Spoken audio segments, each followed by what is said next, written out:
गुजरात के अमरेली से कश्मीर गए हुए पाठक परिवार को 5 साल की बेटी ने आतंकी हमले से बचा लिया। 22 अप्रैल को जम्मू कश्मीर के पहलगाम में पर्यटकों पर हमला हुआ और 26 पर्यटक मारे गए।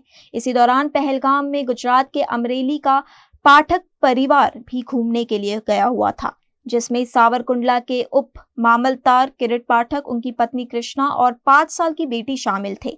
यहाँ से बैसरण घाटी में जाने के लिए घोड़े पर सवार होकर जाना पड़ता है, लेकिन 5 साल की बेटी ने घोड़े पर बैठने से इनकार कर दिया था और परिवार बैसरण घाटी नहीं गया। उसी दौरान आतंकी हमला हो गया और कई लोगों की जान चली गई, लेकिन पाठक परिवार बाल बाल बच गया। हमारे काश्मीर जे टूर हती एमां 17 થી 24 તારીખ સુધીનું પેકેજ હતું।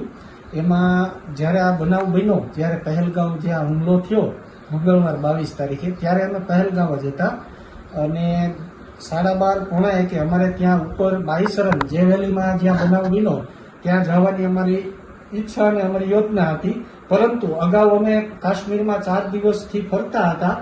ઘોડા દૂધમગ, સોરમર, દૂધપથરી વગેરેમાં ત્યાં ખચ્ચર ઉપર ગયેલા, એટલે આ મારી બેબી જે છે મેસવા, એણે એવી ના પાડી કે પપ્પા ત્યાં ઉપર મારી વેલીમાં ઘોડાથી જવું નથી, ઘોડામાં હું બેસીને 3-4 દિવસથી હું કંટાળી ગઈ છું, બરાબર। એણે ના પાડી એટલે અમે લોકો જમવા જતા રહ્યા અને જમીને આવી અને થોડી વાર પછી અમે જ્યારે બહાર નીકળ્યા અડધી પોણી કલાક પછી, ત્યાં અમને ખબર પડી કે ઉપર કંઈક ડિસ્ટર્બન્સ, કોઈક ફાયરિંગની ઘટના બનેલી છે। એટલે જો અમારી બેબીએ ના ન પાડી હોત અને અમે ગયા હોત તો જ્યારે ઘટનાનો સમય હતો એ જ સમયે અમે ત્યાં ઉપર હોત, એટલે ભગવાનની દયાથી અને અમારી દીકરીના આશીર્વાદથી અમે બચી ગયા છીએ। ત્યારબાદ ડ્રાઈવરે એવું કીધું કે ભાઈ આ મેં તમને સાહેબ ઉપર જવાનું કીધું, પરંતુ આ બેબીના રૂપમાં ભગવાને આવી અને આની પાસે ના પડાવી, એટલે આને તમે પગે લાગી લઈ જાઓ આ માતાજીને।